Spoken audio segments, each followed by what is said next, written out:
ఇవాళ వంటొచ్చి మునగాకు ఫ్రై అనగానే అయ్యో మునగాకా నేను తినను స్వామి అని చాలామంది అంటుంటారు కదా.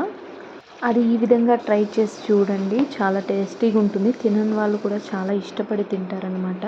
మునగాకు వల్ల చాలా హెల్త్ బెనిఫిట్స్ అనేటివి ఉంటాయన్నమాట. అందులో చాలా మినరల్స్ ఉంటాయి కదా, విటమిన్స్ అలాంటివి. సో మనకి అవి బాడీకి చాలా అవసరం అనమాట. యాంటీ ఆక్సిడెంట్స్ చాలా పుష్కలంగా ఉంటాయి అందులో.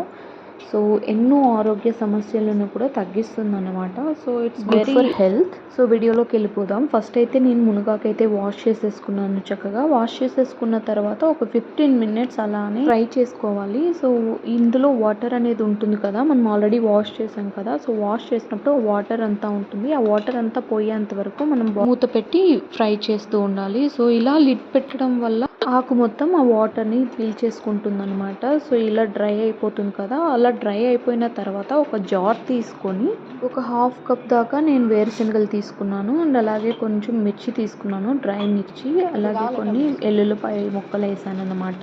బాగా గ్రైండ్ అయిన తర్వాత ఇంకా సపరేట్ మళ్ళీ ప్యాన్ తీసుకొని కొద్దిగా ఆయిల్ వేసుకొని అందులోనే కొంచెం ఆవాలు, ఇంకా పోపు పెట్టుకోవాలి కదా. సో కొన్ని ఆవాలు వేసుకున్న తర్వాత అలాగే కొంచెం కరివేపాకు, ఇంకా మీరు జీలకర్ర కూడా యాడ్ చేసుకోవచ్చు. నేనైతే జీలకర్ర స్కిప్ చేశాను, లాస్ట్లో వేసాను, ఇక్కడ వేయలేదు.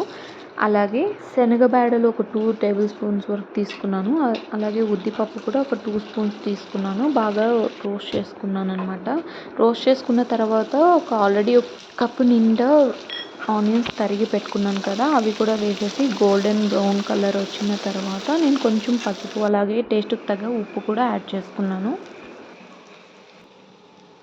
ఇలా రోస్ట్ అయితే చాలు. ఇంకా మనం ఆల్రెడీ తీసి పెట్టుకున్న ఆకును కూడా వేసేస్తాము. వేసేసిన తర్వాత మనం 15 మినిట్స్ అలాగే లిడ్ క్లోజ్ చేసి మళ్ళీ కొద్దిసేపు ఫ్రై అయ్యేలాగా చూసుకోవాలి.